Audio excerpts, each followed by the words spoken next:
서울시교육청은 미래형 대입제도 제안에서 2040학년도 대입부터 수능시험을 폐지하고 학생 개개인의 고등학교 교육활동의 성장 이력을 중심으로 한 대학 입학 체계를 정착시킬 것을 제안했습니다. 기존의 수능은 폐지하고 학점 기반 고교 교육과정 이수 결과를 대입평가 자료로 활용하는 등 학생 성장 이력 중심 대입 지원 체계를 마련하자는 것입니다. 이와 함께 서울시교육청은 2033학년도 대입에서는 학생부 중심 전형을 기반으로 하되 수능, 면접 등의 전형 요소를 모집 단위별 특성에 따라 보조 자료로서 자율적으로 조합할 수 있도록 하자고 제안했습니다. 그리고 2040학년도 대입부터는 학생부 중심 전형 체계를 정착하고 고교 교육과정 범위 내의 범교과 융합형 면접 혹은 선논술형 평가를 대입 전형의 보조 자료로 자율 활용할 수 있도록 해야 한다고 주장했습니다. 문제는 서울시교육청이 2033학년도 대입부터 내신 전 과목을 5등급 절대평가로 전환할 것을 제안했기 때문에 2040학년도부터 수능까지 폐지하면 대학에서 변별력이 거의 사라진 학생부만으로 학생들을 선발하기가 어렵다는 것입니다. 국교위에서 대학이 면접이나 선논술형 평가를 대입 전형의 보조 자료로 활용할 수 있게 하자는 말을 덧붙인 이유도 여기에 있을 것입니다. 특히 입시 경쟁이 치열한 서울의 주요 대학들은 내신 5등급 절대평가에서 수능까지 폐지되면 변별력을 확보하기 위해서 본고사 수준의 논술과 면접을 실시할 가능성이 매우 높습니다. 수능이 폐지되면 논술과 면접이 보조 자료가 아니라 당락을 좌우하는 핵심 자료가 될 수밖에 없다는 것입니다. 수능 폐지는 의도와 달리 대학 입시를 학생부 중심이 아니라 과거 본고사 수준의 논술과 면접 중심으로 변화시킬 수밖에 없습니다. 그 결과 논술과 면접, 사교육 광풍이 다시 불어닥칠 것이 분명합니다. 수능 폐지는 본고사 부활로 인해 입시 경쟁과 사교육 폭발을 초래할 위험성이 매우 큰 극단적인 정책인 것입니다. 지난 노무현 정부에서 표준점수와 백분위를 폐지하고 9등급 상대평가제로 선발하는 수능 등급제를 실시했었습니다.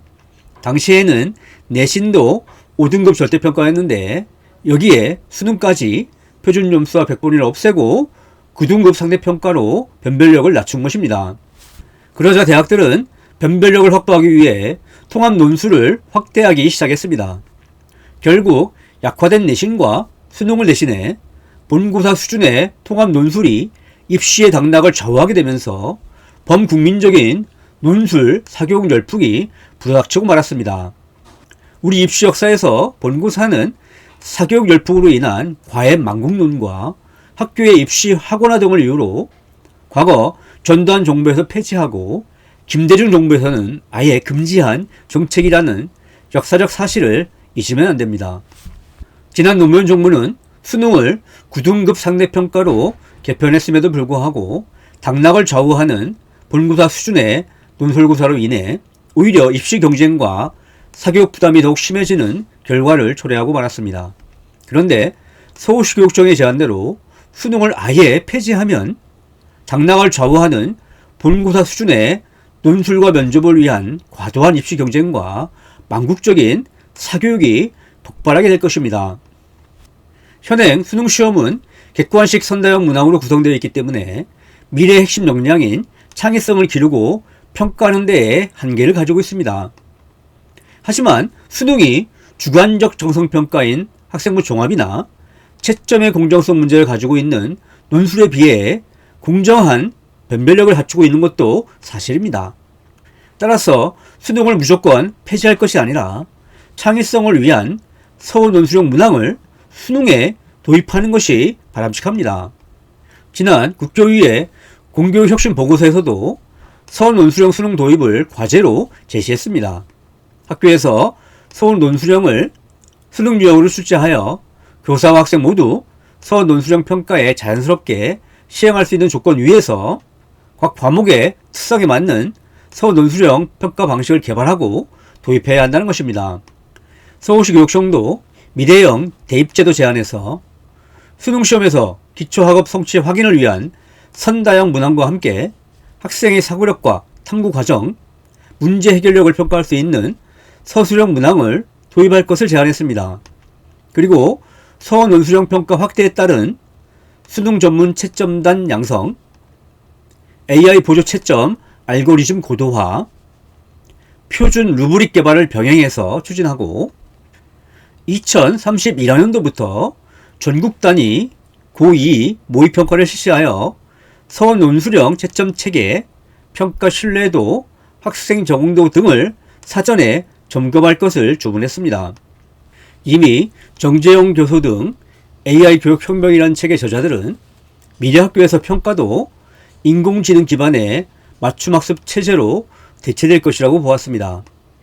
그리고 일상적으로 빅데이터와 학습 분석 기술을 통해 학생 개개인의 학습 상태를 진단해주는 AI 개인교사나 학생 개개인의 학습 이력과 지식체계의 성장 과정을 분석한 정보를 제공해 줄 수 있는 이 포트폴리오가 도입되면 현재의 수능처럼 고부담 시험은 서서히 사라질 것이라고 주장했습니다.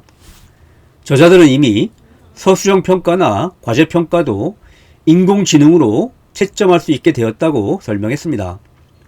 인공지능을 활용한 자연어 처리 기술이 평가에 접목되면서 긴 문장의 서술형 답변을 분석하여 채점할 수 있게 되었다는 것입니다.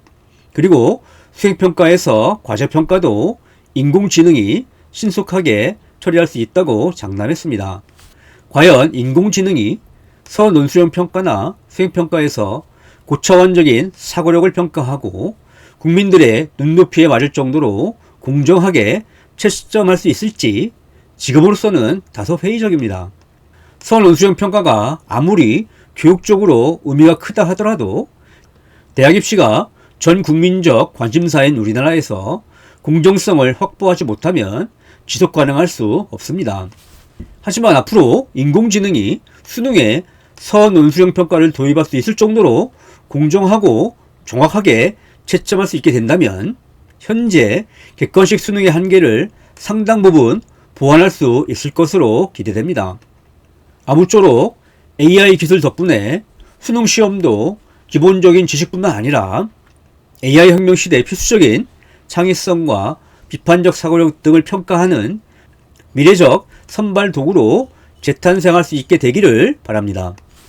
서울시 교육청에서 제시한 수능 폐지는 의도와 달리 대학 입시를 학생부 중심이 아니라 과거 본고사 수준의 논술과 면접 중심으로 변화시켜서 과도한 입시 경쟁과 사교육을 폭발시킬 가능성이 높습니다. 더구나 수능이 주관적 정성평가인 학생부 종합이나 채점의 공정성 문제를 가지고 있는 논술에 비해 공정한 변별력을 갖추고 있는 것도 사실입니다.